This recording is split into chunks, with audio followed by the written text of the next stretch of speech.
Woohoo! Alright, let's get to the page. Somebody's watching. Who is watching? They should say hello. Oh, crap. I don't have my microphone plugged in.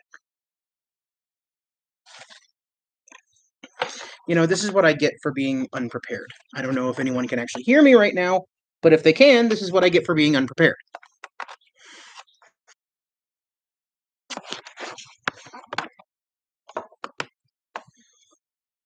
I wonder if the sound is going through the right thing. Probably not. To be perfectly fair. Oh no. Oh no, how do I switch to use this thing? How do I know if I'm using this thing? No one's watching anymore! Ah!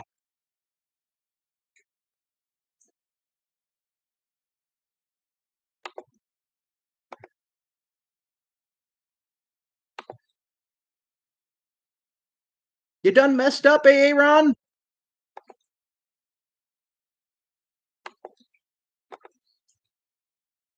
Ah! Oh no! Ah! Oh, that's on it. But how? But how? Oh, come on, there has to be some way to know. YouTube, you have failed me. Not for the last time, because I really want this to work, but you have failed me.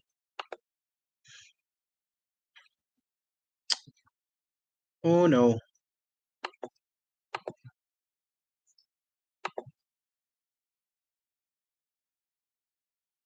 Well, we're going to go with this and hope that it's picking up my audio on this bad boy. And if it's not, then I will be very, very sad. And I will probably redo this next week. So, yeah, let's just go from there. Hi, everybody. And by everybody, I mean the one person who's watching that's probably a bot. So, let's see how this goes. All right, so if you remember last week, we talked about the continuing adventures of the plot of Conquerors. They dealt with some.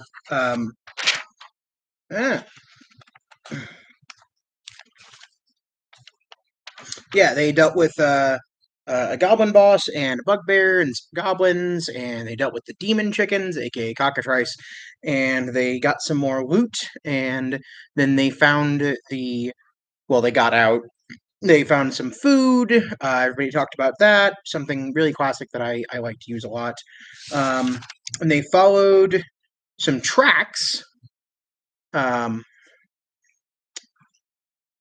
No, sorry, they headed out towards Lori, which is the town in the middle of the plains of Nunorra, rather than the Elven outpost. So I started heading towards Lori, and I decided to spring a kind of classic random encounter at them. Well, random encounter, but an encounter, you know. So they saw a ROC, flying through the sky, you know, big old bird thing, and said, that's scary, except for I think sunshine. So everyone goes hiding in the high grass in the plains, and Sunshine stands out and goes, "Wow, that thing's huge." Um, Now the rock is not the problem. You know, the rock doesn't care about them. They're way too tiny for it to consider them food. But the griffins flying in its shadow, trying to remain hidden, not so much. So a griffin flies towards the group. And goes to pick up Sunshine and take her back to their nest and eat her. Um, I provided an opportunity for the group to attempt to save her. They did not, but they had the opportunity. And so they pick up Sunshine, and it starts flying away. Um, and the others, you know, kind of move on. They're like, "Oh, well, Sunshine's gone. Oh no, I'm so sorry." These characters are assholes. I'm not sure if you've gotten that yet. Um, But Sunshine manages to escape her grapple, hold on to the griffin, climb on top of it, and then kind of like grab its wings and force it onto the ground, um, and then starts running back towards the party. Manages to get back to the group and is like, "Whoa, we should do that again! Somebody found a griffin! Woo, that was the best!" So it was a fun little, encounter, for lack of a better word. The idea was to offer a heroic sacrifice and see if somebody would go for it, but apparently not. Nobody cares about Sunshine. What do you do? Um, they get to Lori a couple days later, and they can see in the fields surrounding the town are people tilling and cleaning, and using tools and farming. It seems a bit suspicious. They're walking, into town. None of them seem to be looking up. None of them are looking at these, bedraggled, armored, bronze wearing, people, creatures. And it just seems very odd. They get into town. I realize that it's kind of like they're falling on a loop, like no one's responding to them even. So they go to touch one, and their hand goes through it, and that alerts boop, boop, boop, boop, boop, all of the other people, and they all turn their heads up and stare at the group and immediately start running towards them. So they hear this mass of people running straight towards them. So I draw the battle map, and they're on a street. There's some buildings on either side of varying size, some short, alleys between each building, and I put down 25, 26 different minis onto the battlefield. And the entire time I'm doing it, the entire group is just going, "There's more. There's more. There's more." And just absolutely losing their goddamn minds. It was freaking spectacular, honestly. And so they're all losing their freaking minds. Um, I don't remember if Smalls ended up going first um, or second, but was very early in the group. And so Smalls, who previously had climbed onto a building to get kind of a lay of the land and see what's going on, see if he could see anything that's obviously weird around here. I apologize. I am not tired, but apparently something is. So he looks around, doesn't see anything, um, and so decides to cast Sleep. Now, Sleep, as most of you, probably some of you, I don't know, any of you know, puts a certain amount of hit points of creatures to sleep. I had designed these as a port imitation of minions. They were meant to be very basic, very simple creatures. They would run towards you, and kind of like pass through you with these phantom illusory limbs. They would just deal one damage, and that was it. They were just going to deal one damage. Um, but it was kind of guaranteed damage. And when you struck them, um, there was a 50-50 shot that you took one damage from the illusion passing through your arm. And so Smalls does sleep. Well, each one of these things is 1 HP also. So Smalls rolled, I want to say, 22 or something like that. And so I just say, okay, take them off. They all go to sleep. They're illusions. You know, you know, they just poof.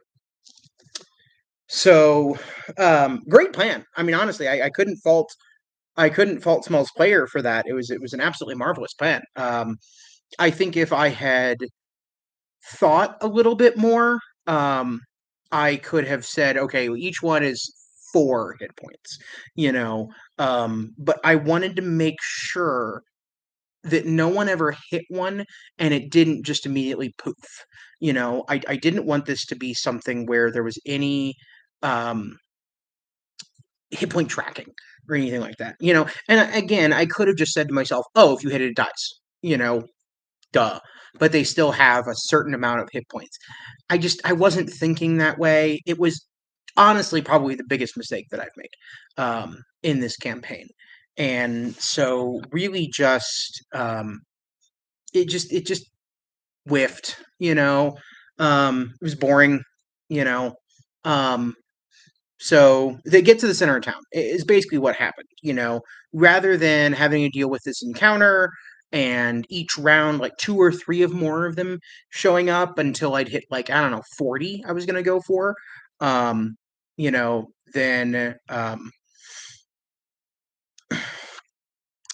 it would have been a little bit more exciting, I think. I hope. Maybe not. And maybe I'm wrong. Maybe it wouldn't have been more exciting. Maybe it would have just been more of a slog. And this at least kind of gave us, expediency at the expense of a slog. So who knows? But I consider it a mistake at this point. It was probably the biggest mistake that I've made in this game so far. I don't think I made any really big ones after that. Yeah, a little bit, not a lot. So yeah, so they get to the center of town, um, you know, kind of getting. I forget if somebody cast detect magic or if they just um, kind of got the idea like, hey, we should head to the center of town. It's probably where this is all starting.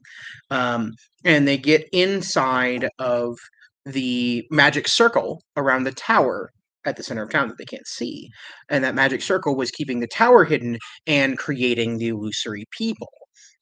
They see before them a 150-foot tall obsidian steel tower. Incredibly tall. It would have been incredibly expensive to make. How someone could even accomplish such a feat is beyond their minds. They've never heard of magic that could make something like this before.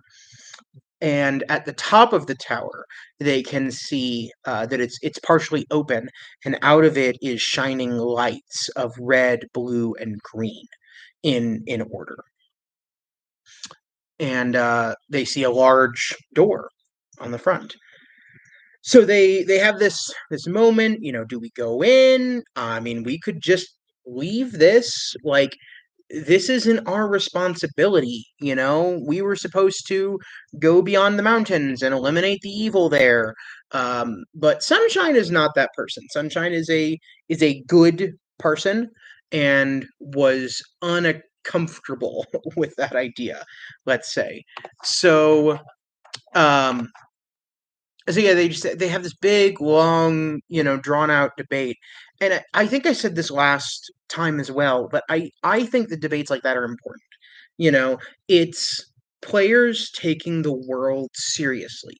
You know, are they going to engage with the thing that I did? Well, not maybe in the way that I intended, but they are engaging. They're engaging by saying this is real and this is scary. And by this being scary, I'm afraid. I don't want to go up in that thing. That's terrifying. I could die, and that sort of attitude means that you are taking what's happening to you at face value. You're saying this is real, and um, and that's okay. So it was a really spirited debate. There was serious considerations on both sides, and finally, Sunshine just opens the door. She says, "Look, I don't care if you guys go, but I'm going in." And she opens the door. And they immediately hear the bellowing screams of hundreds of people, all at the top of their lungs, endlessly screaming for release through death. And they see hundreds of people, the citizens of Lori, strung up along the sides of the inside of this tower, and from them flowing magical energy upward. And that was when the entire group said, "Nope, this is our problem." Okay. So they did what this group tends to do. They looked for solutions. You know, this is not a group that's going to charge headlong. They're not going to, knowing that the evil is at the top of the tower, they're not going to charge up the stairs and go eliminate that. They're going to figure out what's going on first. They're very much an analytical group, and I like that. That cautiousness can be good. It can be a bit annoying when they consider not going in the evil tower, but they did, and now they were committed, and they said this is some real shit, man. I didn't say so. To note that tower, I went into my bedroom, apart from the room that we were playing in, and screamed at the top of my lungs for as long as I was physically capable of. And every single one of them was like, and I said, no, no, no, there's 300 of that going on. And so they're looking around. They can barely hear each other. They're trying to figure out what's going on. They figure out, basically inside this tower is a single circular staircase that goes around the inside of the outside. And along all up and down that wall are these people strung up. And they can reach some of them from the stairs, but not most, and definitely not all.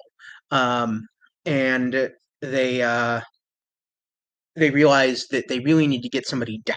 And if they can get somebody down, maybe they can figure out what's going on. Luckily, they notice that the first few stairs are trapped. Because again, what are traps for? Traps are to keep people out that we don't like and to let in the people that we do. So whatever beings are at the top of this tower conducting this horrific magical ritual, they don't want people fucking around with them. And so they notice that there's a trap there. They figure out how to kind of circumvent it. Yeah. Oh, hey, Table Talk. Good to see ya. Yeah. So in the first, actually, now that I think about it, twice now I've actually had groups say, I don't want to go in there. That evil tower is evil, and I do not like it. And so the first group I ever ran this through with Miguel, who is a long story, but probably the best player that I've ever had. R.I.P. Miguel, hence the comment. He he was also playing a paladin at this point, and we got to this tower, and he said evil and kicks in the door. Screw the rest of the players, screw any consideration, any debate that they had. Miguel's character, I think his name was actually Michael, was just straight, not lawful stupid, but lawful good paladin. And he saw something like this and said, that is evil and I will stop it. And he kicked in the door. It was great. But yeah, so they figure out the traps, they get up some of the stairs, circumventing the trap, and they untie one of the people and get him outside. They close the door to muffle the screams, and realize with the door closed, they can't hear it at all. There's some sort of magic seal on that door. So they get this person outside, and he is fully unconscious. They had made, I want to say, a successful Arcana, Religion, and Medicine check on the inside to determine absolutely, whether or not someone would survive being pulled off. And I made them do all three, not with high DCs. It was just a DC 12, so it wasn't difficult. But I made them do all three because if you had failed any of those three, I would only give you part of the information. You know, because it is a genuine consideration. Can I get this person down without harming them? Because for all I know, the only thing keeping him alive and screaming is that magic whatever. And is he even alive and screaming? I don't know. Maybe he's undead. Maybe he's just dead. Who knows? So they, if they hadn't succeeded on the medicine, I probably wouldn't have told them whether or not they were alive. If they hadn't succeeded on the Arcana, I wouldn't have been able to tell them if the magic was keeping them, conscious or anything like that. And if they hadn't succeeded on the religion, then I wouldn't have been able to tell them that um, words. Oh, that the energy was being pulled from them, um, or something to that degree. But basically, they figured out all of that, and I kind of said to myself, like, okay, if they fail two of them, then it's just going to be ambiguous. It's just going to be straight up. You have no idea. It could be, it could not be. If they failed all three, I would have absolutely told them that taking someone down will not only stop the ritual, but it will cause a feedback loop, which would have been dangerous. Um, so it was kind of one of those, like, it's not perfect information because you don't have perfect information. What do you, a few third level adventurers, really know about magic at this level? I considered this an epic level spell being pulled together by a series of wizards and pooling their magic together along with the energy of all of these people and their life force, and that's how they were able to even pull something like this off. But so they get somebody down, they get him outside, they heal him a little bit. They spend basically every spell slot.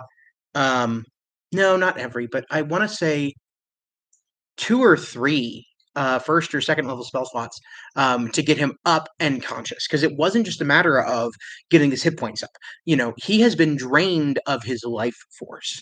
And so they said, okay, well, we've got this spell. We've got cure wounds. Yep, perfect. That helps. Hit points are the fundamental part of us that keeps us alive, quote unquote. That helps. And then we've got let's see, and they're all flipping through trying to figure out what do we have to do this. I'm not offering suggestions because that's not the point. The point is not how is Michael going to tell us how we get out of this. Your game master is not there to tell you how to solve the problem. The game master is there to provide you the problem, and what you do with that is up to you. So you said, okay, so we've got that. We've got lesser restoration. That sounds helpful. And I said, yeah, that'll also help. Um, and they said, "Is that enough?" And I said, "I don't know. You're just gonna have to do it." So they cast Cure Wounds, they cast Lesser Restoration, and I said, "Okay, he's he's conscious and he is awake, but there is something missing inside of him. It's like he's missing a part of his soul." Um, and they just go thinking, what can I do? Like, this guy is gone, but like he's the only way that we can know what's going on. And finally one of them whispered words of encouragement to him. Hey, if you help us, we can stop this for you and for the people inside. And so I think I did a persuasion roll, maybe? I don't remember. Not the point. And then he lights up, and full sputter, and stares at all of them and speaks in the lightest of whisper, because he had lost a fundamental part of himself, and it was going to take time for that to come back. And so I whispered at the table. I made them come close to me.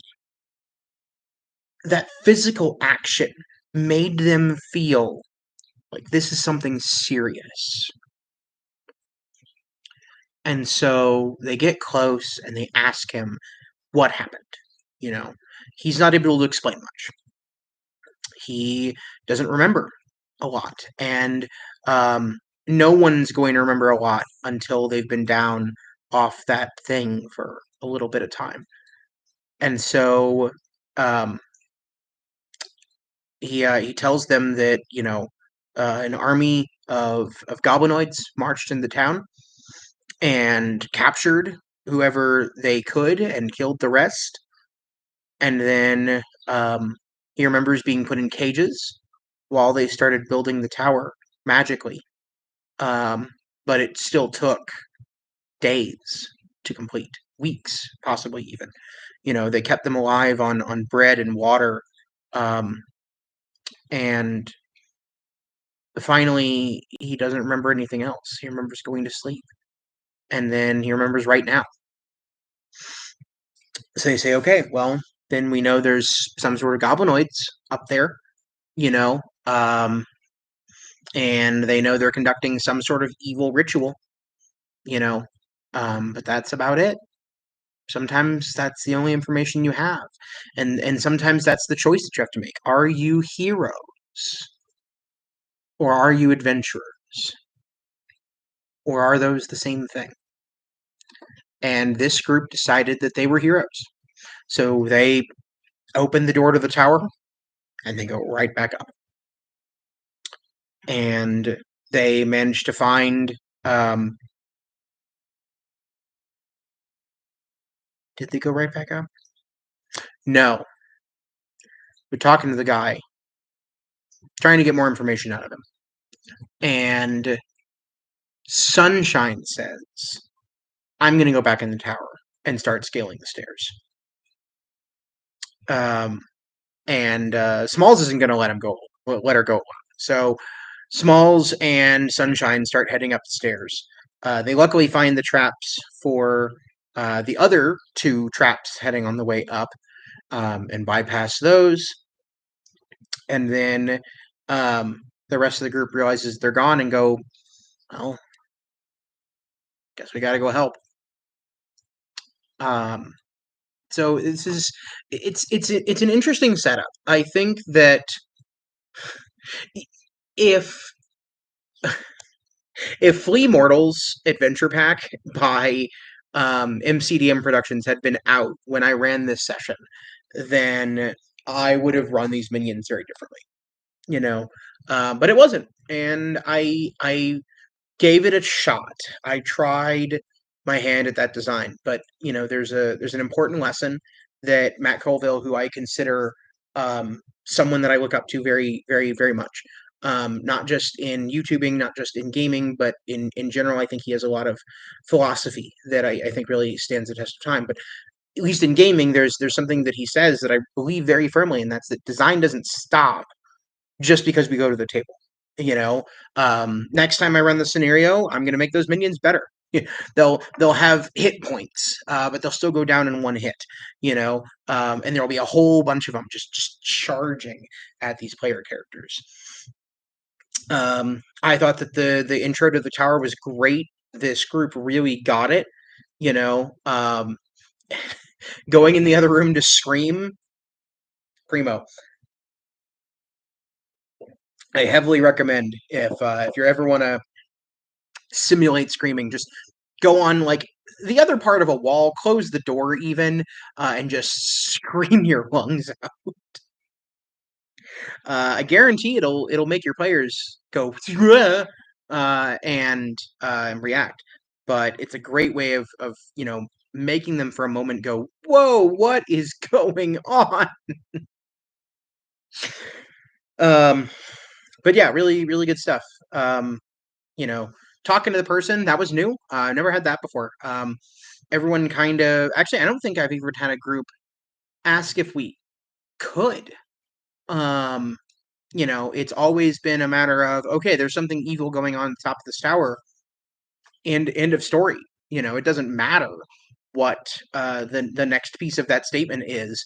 We got to go fix it. In fact, I think so. The first group I ran through, Miguel kicked in the door and was just like, evil. And then I think the second, at this point, they had the weird snake dude and the rest of that group. They definitely wanted to solve it, help. This is the first group that was like, do we really have to? At a spirited debate before someone was finally like, look, guys, yes. Uh, um, but I'm trying to remember what the second group did. I think they just kind of headed up, you know. I do remember they looked for traps. They were the only one that were explicitly like, these stairs are trapped. You know, we've dealt with goblins before. This is clearly goblinoid because everything bad is goblins in this world, and there was traps back in that place, and so there's gonna be traps here. And um, I think this was really they were the group that was like, we're checking for traps. We are checking every step for traps, and they were there for like 2 or 3 hours. I mean, in game time, it's not exactly the same, but they found all three. um, but yeah, so this group, they got up to the top, um, and they see a trap door that goes into the top of the tower, and they open it, and then I quickly described the scene and cut to black. Another great note, and I think this is really important, especially for things like this. I knew it was near the end of the night. I knew we were heading into a pretty heavy combat encounter that was going to be tough, and it was going to be more than an hour.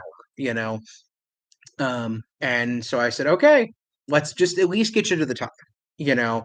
Um, and so they get up, they open the trap door, and they see red, green, and blue um,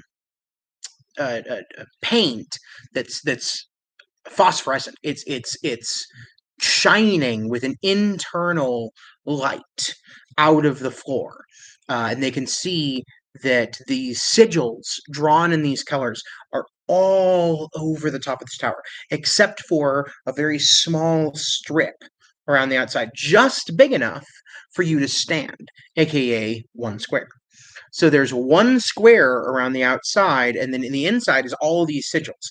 And you can see at the center of those sigils 3 figures that are chanting and are faced inward to each other, wearing black and red robes, similar to the goblin priests that they'd seen before, except that these ones are tinged with bronze. On the call that? Lace? It's not lace, but it's the stuff that you put on the outside of outfits. It's usually super fancy. Um, Twice? That's wrong. Yeah, that stuff. Whatever. Um, and it's aligned with bronze, and they haven't really figured out what bronze means yet, but they know it means something. And so they see these figures, and all 3 of them, as they open the trap door, stop chanting, turn towards them, and pull off their hoods to reveal goblin faces. And that was the cut of the session. Um, my computer battery is running low, and that's pretty much it for the session. Though, like I said, that was the cut to black. And the next session was fighting those guys, and that took a lot of time. It is a hell of a combat. The 3 of them are tough. They have a lot of actions. They have a lot of cool, weird stuff to do, and that floor is a heck of an environment. So I'll talk about that next week and go through every ability that they had, how I designed it, why I designed it. Um, these 3 booyogs are something real. And if you don't know what a booyog is, look up the goblins in the monster manual. And in Volo's Guide to Monsters, I think is where they really outline this. But I believe the word is mentioned in the base monster manual. So that is it for this week, and that is it for that session. So we'll pick up next Wednesday, 7 p.m. Same bat time, same bat channel, and that means office hours are closed. Have a good evening.